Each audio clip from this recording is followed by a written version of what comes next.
We are not as free as we like to think. Reboot 78. From 2, Free Will, Part 2. Etsym2.com. Etsym2.com. Etsym2 Eradicating Hatred, Section 5.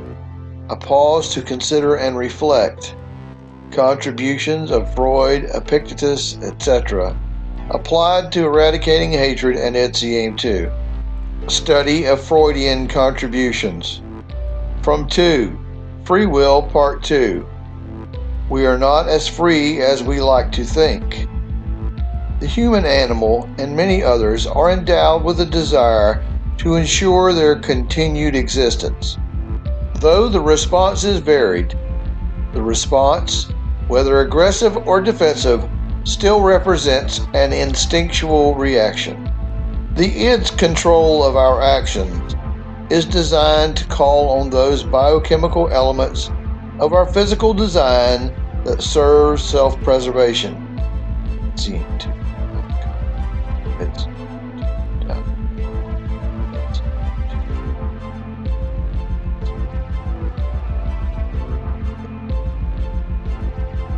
The ability to think clearly and provide the most effective response to such circumstances is unavailable.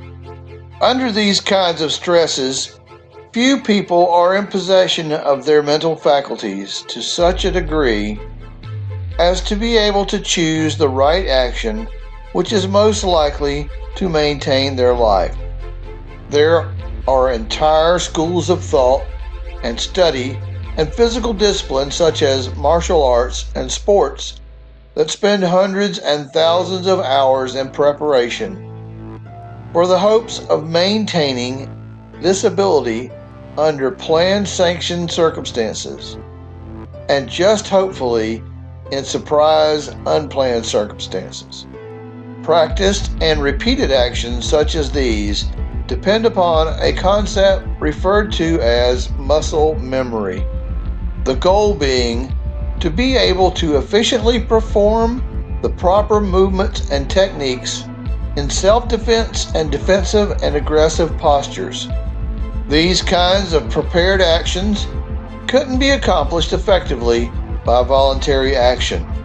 Regardless of the level of motivation or conviction, the probability of a person being able to possess enough clarity of mind to make movements necessary to effectively and normally respond to ongoing physical assault is almost a 0% chance.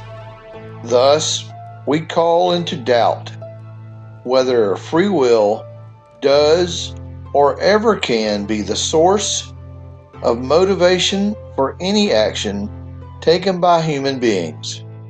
A possible exception might be the choice to turn to prepare oneself in advance to react in a particular manner. But even in those cases, it is unlikely that the decision would not be motivated by some biasing force on the psyche of the decision maker.